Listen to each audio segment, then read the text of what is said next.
Oftentimes you will hear me speak about my worm castings. This is my vermicompost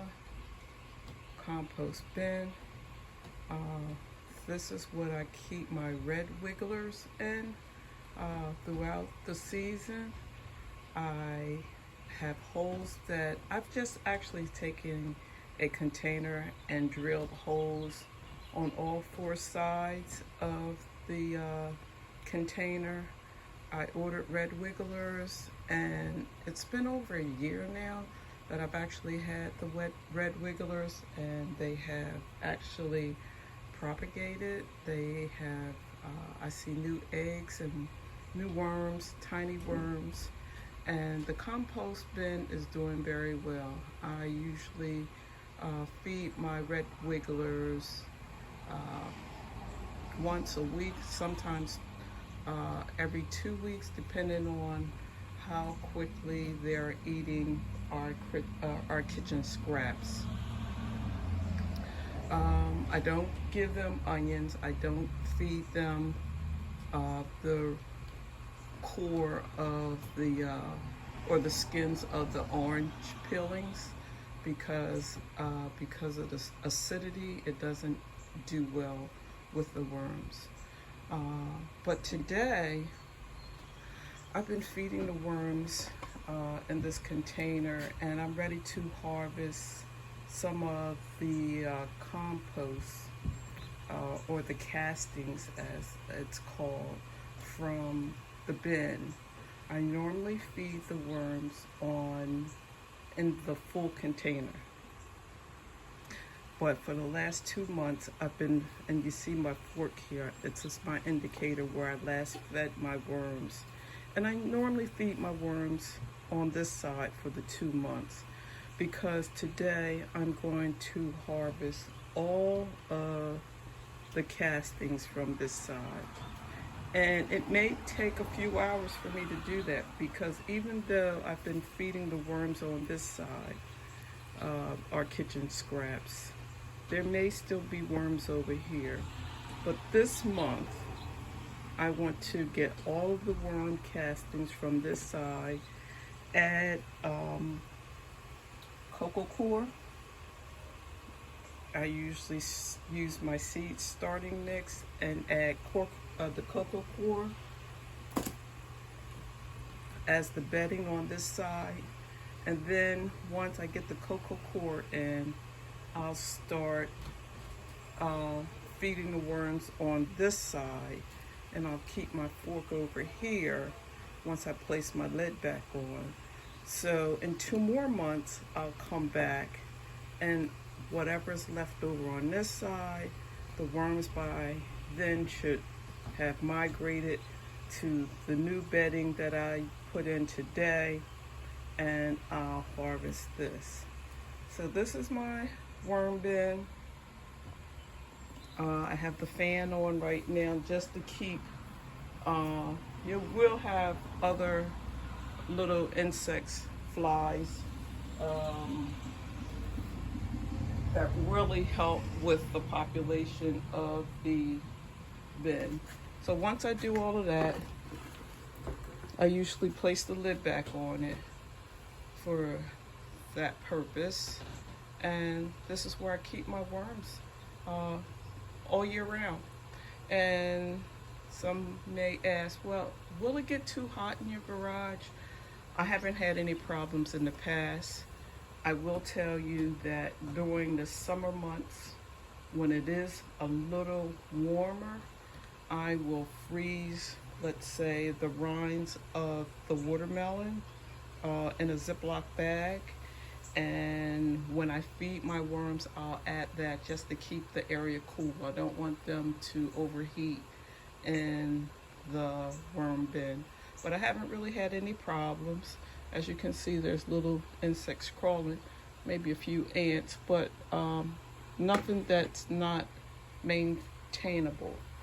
So I just want to encourage you, if you cannot start a compost bin outside, give yourself a try at vermicomposting. I hope you're having a wonderful day, And as always, happy gardening.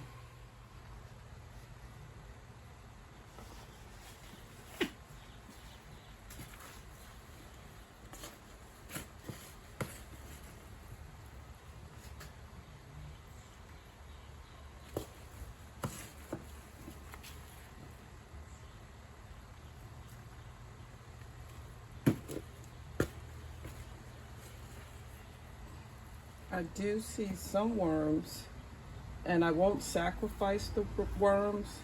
What I will do is take all of the compost or the worm castings outside in a sunny location in my bucket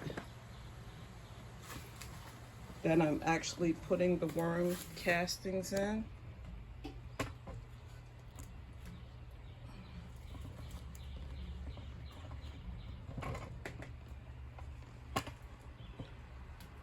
I will turn the bucket upside down. Red wigglers don't like the light, so they will burrow down into the soil, and I'll skim off the worms that have, I'll skim off the castings from the top, and each time that I remove some of the soil or the castings, the worms are burrowed down a little further. So that's going to be, could take an hour to do that process, but I won't sacrifice any of the worms. I'll just take and place them back in the bin. But as you can see, just about half of the bin is empty, and all of this is just like black gold. This is vital nutrients that the ground actually needs, your plants need. So yeah, give vermicomposting a try. Now what I do to keep the moisture level, my egg carts, as you can see, there's a worm on there. I hope this is not too squeamish for some of you, but I save my egg cartons. I break them down, they're cardboard, and before I feed my worms, I usually layer a few of the egg cartons in the bottom to absorb some of the moisture, because what you don't want is for your worm bin to develop a foul smell. So that absorbs, believe it or not, the worms will eat the cardboard once it's broken down. The worms will eat the cardboard if there's no scraps that they can, kitchen scraps that they can find.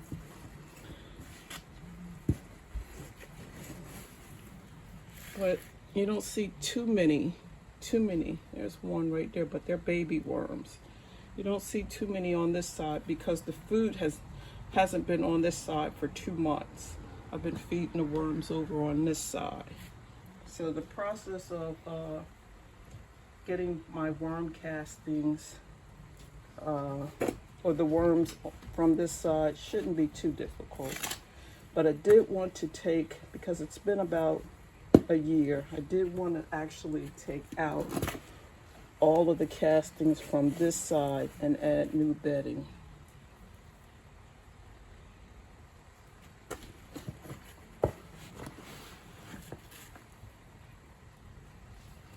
And that's pretty much it. I'll use the, all this week we're going to have wonderful weather. I have 3 new containers that I'm going to start.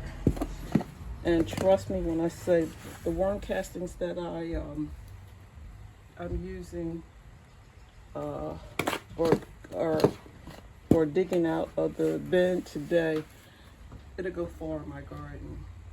All of my plants outside will get a dose of the worm castings. Okay. So now that I've actually harvested half of the bin, It's looking good down there. It's not too wet. You don't want it to be soggy or have a stinky smell. And I definitely don't have that. I don't have a lot of, there's a worm there. So when I screen the worm bin or the worm castings, he will burrow down because I'm going to flip all this castings upside down in the sun. He'll burrow down until I get to the very end. And like I said, it is a process. It could take me a few hours to do that. But I won't sacrifice any of the red wigglers because they're not earthworms. They don't do well in the garden soil. Okay? So I think I'm about finished. Let's see. This side is completely empty. You don't see a whole lot of, and I'm trying to do that. There's a worm that's trying to climb out, but that's okay. This side is not wet, just enough moisture for the worms. So I'll add the new bedding of the cocoa core. Excuse me while I adjust the camera. My cocoa core block, I have already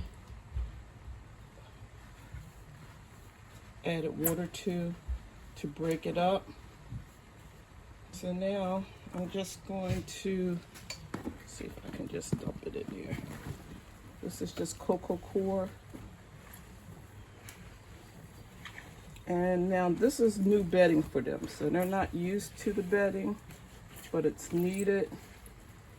So I'll inoculate the new bedding with some of the old soil from this side that I just harvested from. Now remember, red wigglers or worms don't have teeth, so you do have to give them something with grit. I usually, between eggs, if I have eggs for breakfast, I usually save my eggshells. I'll heat them in the oven at 350 for about a half an hour. Or you can boil your eggshells, but you don't want to put raw eggshells in your composter, your worm bin, because of E. coli bacteria. So now that I've done that, I'm mixing both the old with the new. I'll leave the lid off just to give them a chance to adapt to the area. I'm going to put just a little bit more of the cocoa core on this side because I do see kitchen scraps. You never want to leave your kitchen scraps uncovered. You want to always keep your kitchen scraps covered. That way you don't get any fairy-tailed friends coming in after your bin. So that's that. I'll take and check on the worms in a few hours because you got to remember it's new bedding for them. They're going to have to make the adjustment, and then once I see that they're calm, I'll come out and sprinkle either some egg, and usually what I do after I missed this point, after I place my eggshells in the oven for about 30 minutes, I let them cool, and then in my NutriBullet I usually mill, not blend, but use the blade to mill the eggshells, and I'll sprinkle that over the compost bin after I've put the kitchen scraps in the soil, because the wigglers, red wigglers, need grit in order to eat the scraps. So that's what I normally do, either the eggshells, and then sometimes I bring out the old coffee grounds that we have already used, and give them the used coffee grounds as well. But that's it. The process may seem a little long, but remember, I only do this once a year. Well, this is my first time doing it because I've had the bin over a year now, and it's time just to give them new bedding and a fresh start. I hope you're having a wonderful day, and as always, happy gardening.